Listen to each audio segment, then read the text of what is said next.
La Asociación Venezolana de Ejecutivos presenta la crisis económica venezolana.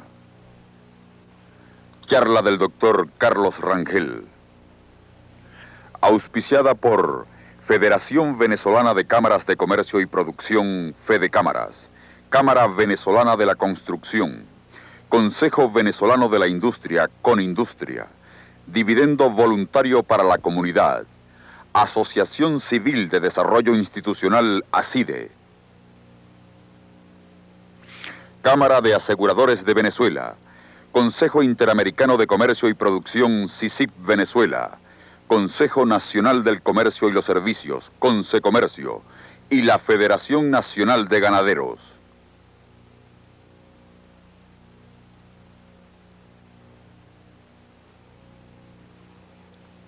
Y ahora con ustedes, el doctor Carlos Rangel. Las causas de la crisis en que hoy se encuentra atrapada Venezuela no pueden ser de poca monta ni coyunturales. En los años que nos han traído hasta el actual estado de humillación nacional y de gran peligro, nuestro país ha contado con recursos seguros y crecientes, y finalmente tan grandes que algo muy fundamental tenemos que haber estado haciendo demasiado equivocadamente para que todo ese dinero, en lugar de servir para nuestro despegue definitivo, se nos haya esfumado en malas inversiones, en importaciones superfluas o sustitutivas de la producción nacional, en enriquecimiento ilícito de funcionarios y sus testaferros y en fuga de capitales. ¿Cuál es la explicación? Es evidente que tiene que haber algo radicalmente errado en el modelo de desarrollo que hemos venido usando. Esto además lo admite todo el mundo, pero en boca del país político suele significar que según ellos en Venezuela se ha ensayado la economía liberal y que es eso lo que ha fracasado y lo que hay que tirar a la basura. Según el país político, de derecha a izquierda o de izquierda a izquierda, porque aquí nadie está dispuesto a no pretender ser izquierdista, aquí se ha ensayado y aquí ha fracasado la economía de mercado, y las soluciones donde hay que buscarlas es en un mayor intervencionismo del Estado mediante instrumentos tales como la ley de costos, precios y salarios con la que se nos está amenazando. La verdad es exactamente lo contrario. En Venezuela, ni en años recientes, ni en realidad nunca hemos tenido una economía libre. No la tuvimos cuando éramos una colonia española, no la tuvimos en el siglo XIX,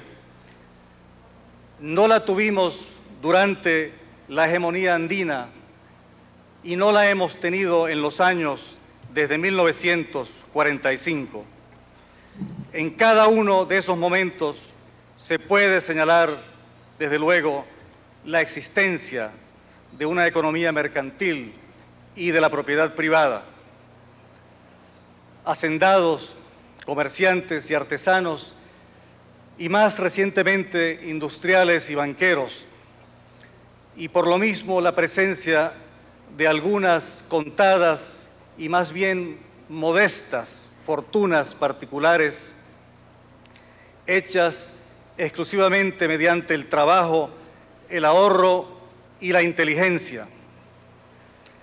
Pero ese sector de la economía merecedor del calificativo de privado, movido por consideraciones racionales de cálculos de costo y beneficio y aspirante a ser recompensado solo a cambio de servicios efectivamente prestados y de bienes efectivamente producidos a un costo competitivo ha sido siempre reducidísimo en comparación con el poder y la riqueza en cualquier momento del Estado. Y el segundo mejor negocio, ser amigo, cómplice o sirviente de los dueños del Estado. Así como la manera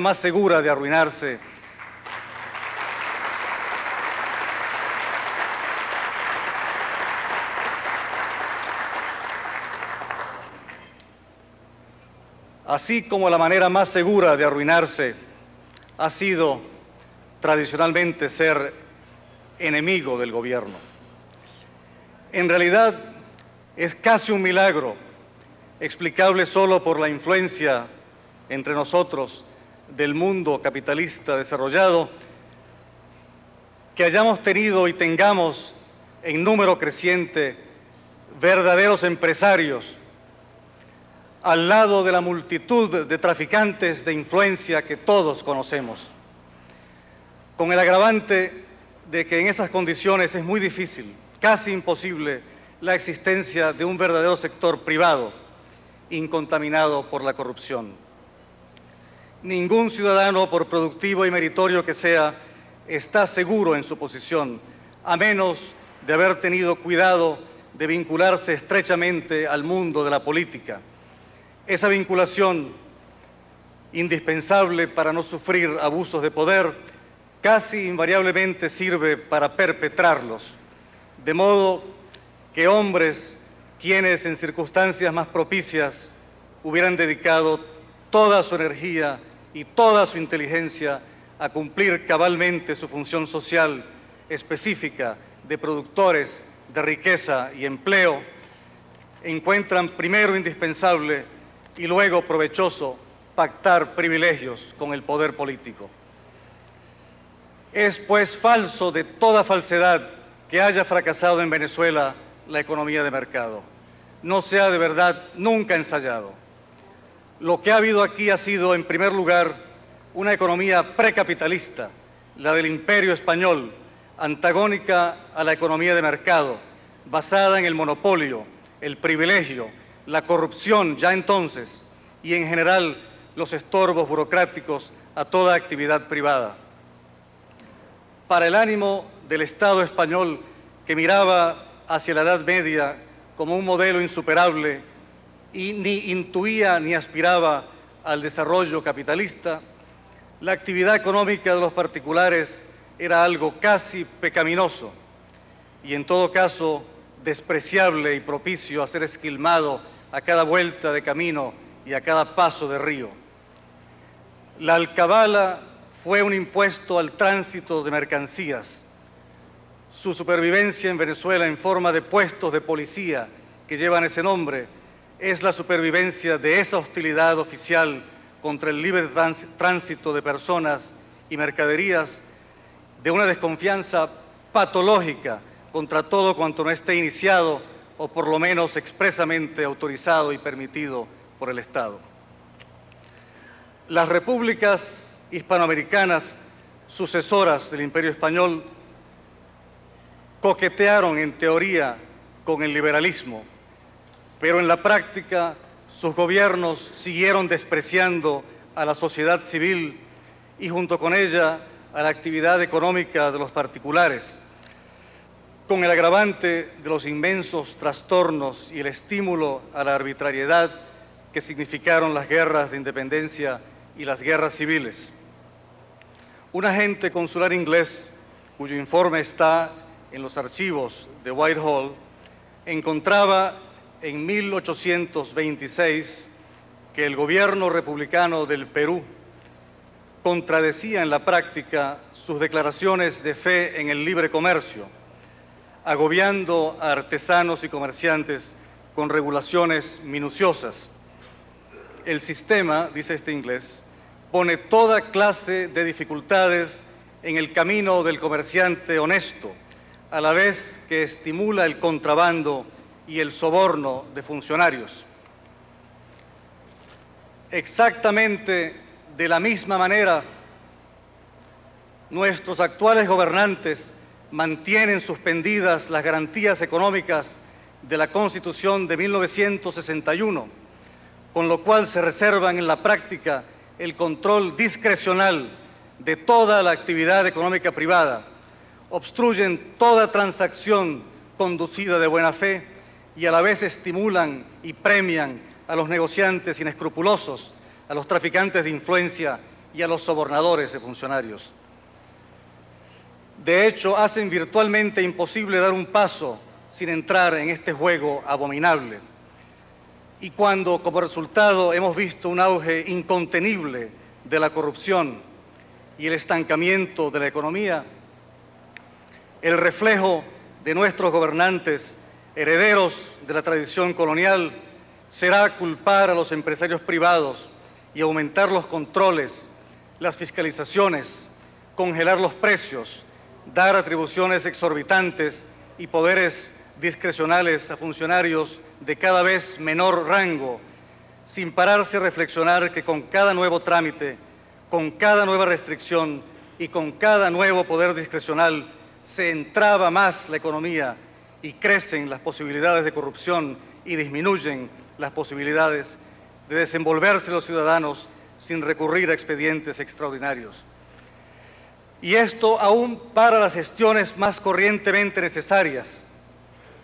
como gestionar una simple licencia de manejar, y con mucha más razón para los asuntos que implican inversión de dinero y expectativa de beneficio. El funcionario venal tendrá interés positivo en la multiplicación de requisitos, licencias, permisos y sellos para todo. Estas obstrucciones van a ser cada una la ocasión de una oferta o de una petición de soborno. Y para colmo, el funcionario honesto, cada vez más raro, tendrá tendencia a la vacilación y finalmente a la parálisis por temor a que su buena disposición hacia un proyecto sea interpretada como producto de una combinación deshonesta. Viene, pues, de muy lejos la pasión estatista e interventora de los gobiernos venezolanos y también la costumbre de que la función pública sirva para enriquecerse. Pero en el camino, esas dos tradiciones se han agravado monstruosamente por dos factores nuevos: el socialismo y el petróleo. El socialismo fue una idea extraordinaria, una ambición grandiosa: usar la inteligencia humana para diseñar la sociedad en forma perfecta. Por lo mismo, entusiasmó a todo el mundo. Pero hoy el socialismo está en total bancarrota en todas partes, en bancarrota económica en los países donde existe el socialismo a medias y más todavía, naturalmente, donde aflige a la sociedad la variedad de socialismo perfecto conocida como comunismo, y además en bancarrota intelectual y política. Mantiene el socialismo una inercia expansiva porque se ha convertido en religión de Estado y en ideología propagandística de un gran imperio, y porque sirve de apoyo teórico al resentimiento anticapitalista del tercer mundo. Pues bien, la combinación del atractivo inicial del socialismo, que todavía los alcanzó en su juventud, antes de que se ensayara en ninguna parte, del sovietismo y del tercermundismo, ha hecho que nuestros políticos contemporáneos hayan sido y persistan en ser todos más o menos socialistas, en estar convencidos de que la economía de mercado es una etapa, en el mejor caso, transitoria hacia alguna forma de socialismo, en abrigar hostilidad, desconfianza e incomprensión hacia la figura del empresario y en suponer que la manera de mejorar cualquier situación o resolver cualquier problema es o bien dictar el Estado lo que deben hacer los particulares o bien apoderarse el Estado directamente de esa área y de cada vez más áreas de la acción humana. Y cuando el socialismo conquista a nuestros dirigentes políticos contemporáneos en su adolescencia y en su juventud, no viene a contradecir o a contrapesar la tradición hispánica, intervencionista, estatista, autoritaria, de omnipotencia de los gobernantes y de desprecio de los gobernantes por la sociedad civil y la actividad de los particulares, sino que se juntan las dos cosas y se multiplica el efecto. La tradición anterior encaja como anillo al dedo en la mitificación que el socialismo hace del Estado como representante del bien común contra el egoísmo de los particulares. Un ejemplo del buen matrimonio que han hecho la tradición anterior de desprecio del gobierno por los particulares, que no son para él ciudadanos sino vasallos, y el ánimo socialista, despectivo y desconfiado de las motivaciones que hacen funcionar la libre empresa dentro de la economía de mercado, es la forma asombrosa como persiste y se ha agravado en nuestra sociedad la falta de estima y hasta el franco desprecio por el protagonista de la economía libre, el empresario, y por el resorte de la creación de riqueza, el beneficio. Mientras que no solo no hay sanción, sino ni siquiera reprobación social significativa contra los especuladores, ni paradójicamente parece chocar la riqueza en sí misma con tal que no sea el resultado de actividades productivas. El beneficio de los productores aparece como un escándalo y se habla constantemente de beneficios excesivos, sin jamás tener en cuenta que también hay pérdidas, ni comprender que unos y otras, beneficios y pérdidas, son la brújula de la economía de mercado. Pero en contraste, la fortuna mala vida de un exfuncionario, tal vez por incontaminada de todo pecado de actividad empresarial, es vista como algo casi gracioso y en todo caso no perjudicial a los consumidores, puesto que no se obtuvo produciendo ni comercializando algo, sino que fue sustraída del tesoro público, que supuestamente no es de nadie y además no vota en las elecciones.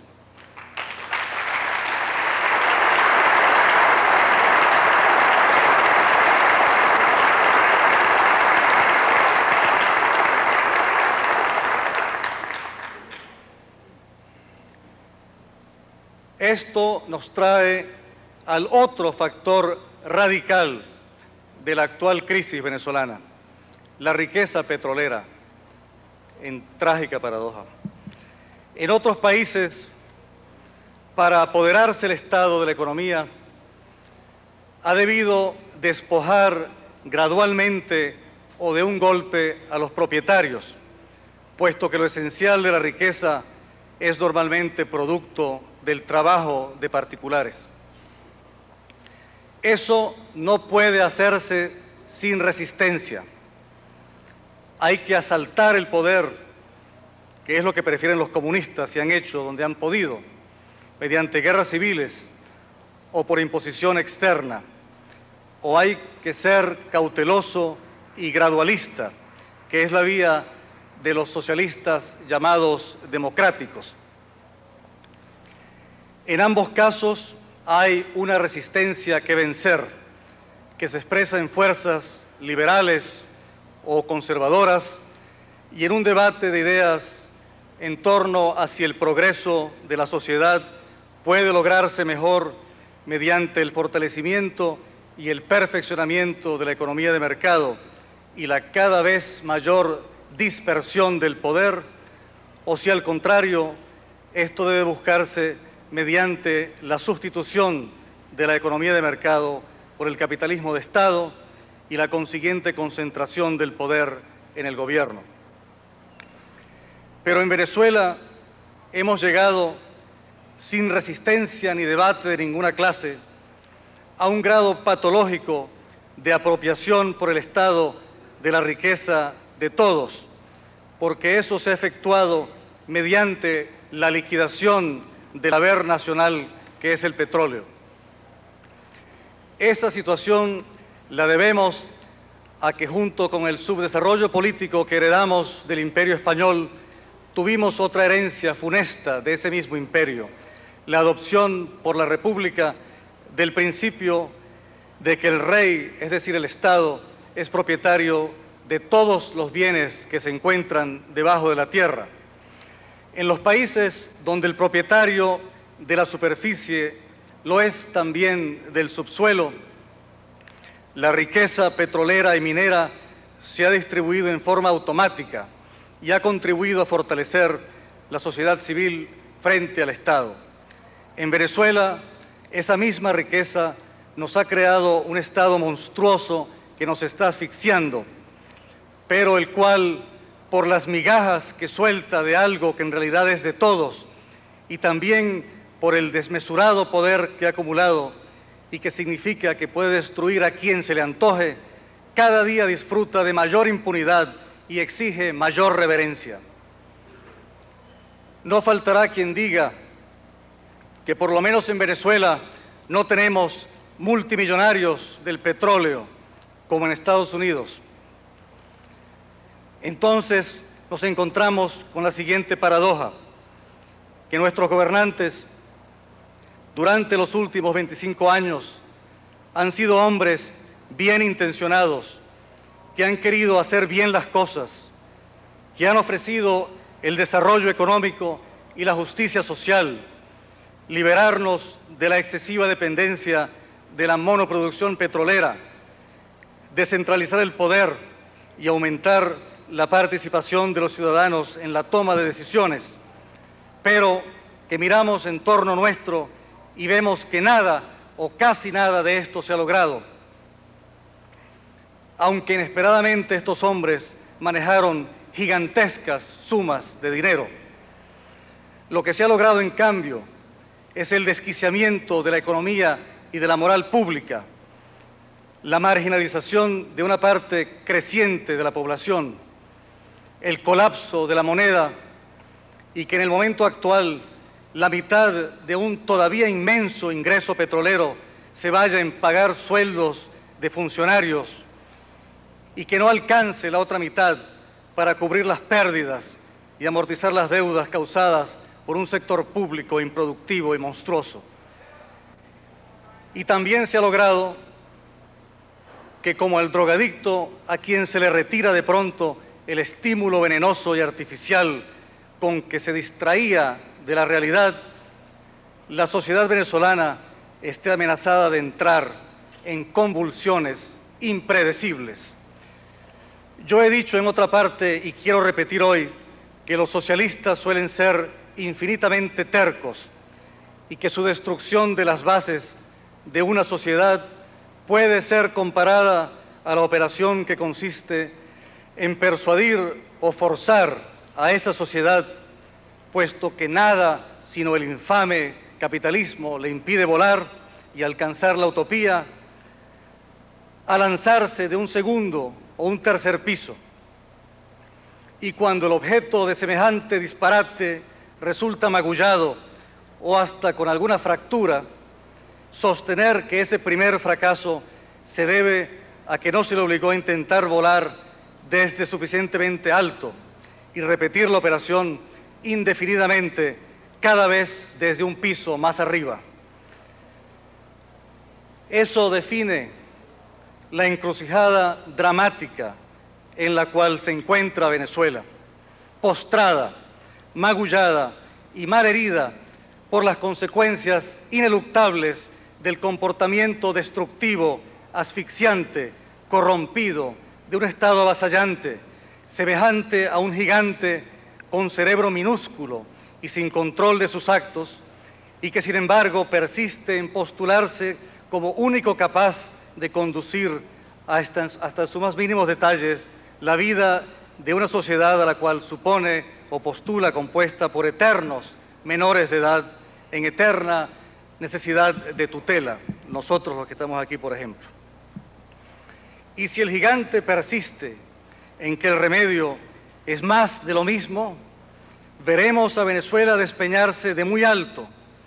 y caer tan bajo, económica y políticamente, como hemos visto ya hundirse sociedades latinoamericanas anteriormente prósperas y democráticas, como los países del Cono Sur. Ese mismo ejemplo debe servirnos para desterrar la idea insensata de que la solución para la crisis venezolana pueda ser un golpe de Estado militar. En Venezuela no hemos conocido dictaduras comparables a las que en años recientes ha sufrido el Cono Sur y desde luego tampoco comparables a la que aflige a Cuba y a la que se está desarrollando en Nicaragua. Nuestros tiranos gobernaron una sociedad sin capacidad de verdadera resistencia, pero desde 1935 hasta hoy y aún desde 1958 hasta hoy, Venezuela, a pesar de todo y en gran parte gracias a la pedagogía democrática de dirigentes equivocados en lo económico, pero acertados en lo político, se ha convertido en una sociedad mucho más compleja, moderna, educada, con un buen nivel de salud pública. Una sociedad que ya no sabría dejarse intimidar por la sola presencia de un hombre de uniforme en Miraflores. Una sociedad que resistiría y a la cual un gobierno autoritario se vería forzado a tratar de dominar por la violencia en gran escala, como ha sucedido justamente en el Cono Sur. Ese no es el remedio. El remedio es más bien todo lo contrario, más democracia, en lugar de la democracia a medias y además en retroceso que ahora tenemos. En la euforia de la gran bonanza petrolera se llegó a decir que este es el mejor país del mundo. Esa es, desde luego, una exageración. Lo que sí es cierto es que tenemos uno de los mejores pueblos del mundo, un pueblo que ha superado mucho más que sus dirigentes políticos los lastres del pasado y que se ha intoxicado mucho menos que sus dirigentes políticos con los cantos de sirena del socialismo, al punto que repetidamente hemos visto en nuestro proceso político democrático lo contrario de lo que suele suceder en otros países. Hemos visto a los candidatos presidenciales hacer campañas moderadas, casi liberales y desde luego anticomunistas, para ganar votos, y una vez en el poder dedicarse a reforzar radicalmente los poderes ya hipertrofiados del Estado, agravando el efecto perverso que de todos modos tendería a producir la captación y el filtraje de toda la riqueza por las manos del Estado, la riqueza petrolera. Observemos cómo se comporta el pueblo de Venezuela en el metro, cuando por una vez se le ofrece un ambiente civilizado. Hoy mismo ese pueblo tendría una conducta análoga en otras áreas si también en esas otras áreas se le hiciera una oferta semejante. Eso implicaría, desde luego, comenzar a devolverle el Estado a la sociedad civil venezolana el poder y la riqueza que el Estado ha venido confiscando. Eso implicaría admitir nuestros dirigentes políticos que el capitalismo de Estado es un flagelo que nos ha traído a donde estamos y nos puede llevar mucho más abajo todavía, económica, pero también políticamente, hasta la tragedia del Cono Sur o, en el otro extremo, la de Cuba o Nicaragua. Si los partidos que nos gobiernan insisten en tratar de enfrentar la actual crisis con mayores dosis de la misma medicina equivocada, se hundirán y nos arrastrarán a todos con ellos.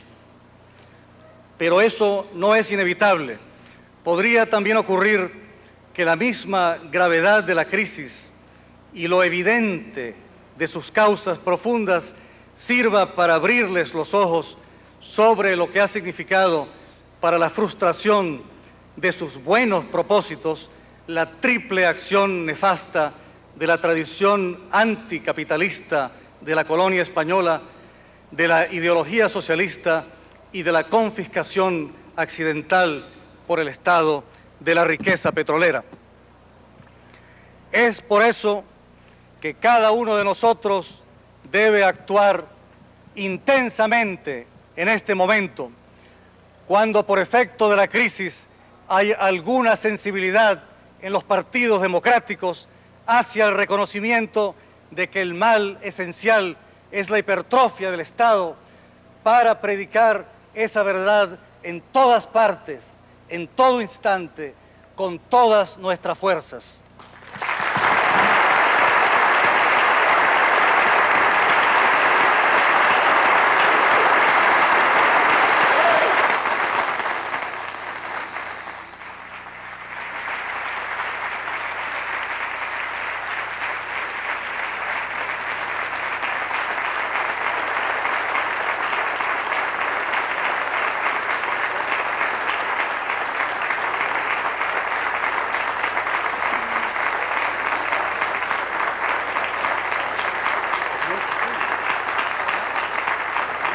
La Asociación Venezolana de Ejecutivos presentó La crisis económica venezolana. Charla del doctor Carlos Rangel.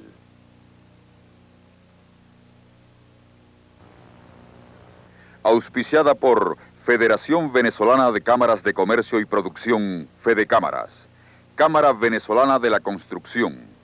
Consejo Venezolano de la Industria, Conindustria, Dividendo Voluntario para la Comunidad, Asociación Civil de Desarrollo Institucional ACIDE, Cámara de Aseguradores de Venezuela, Consejo Interamericano de Comercio y Producción, CICIP Venezuela,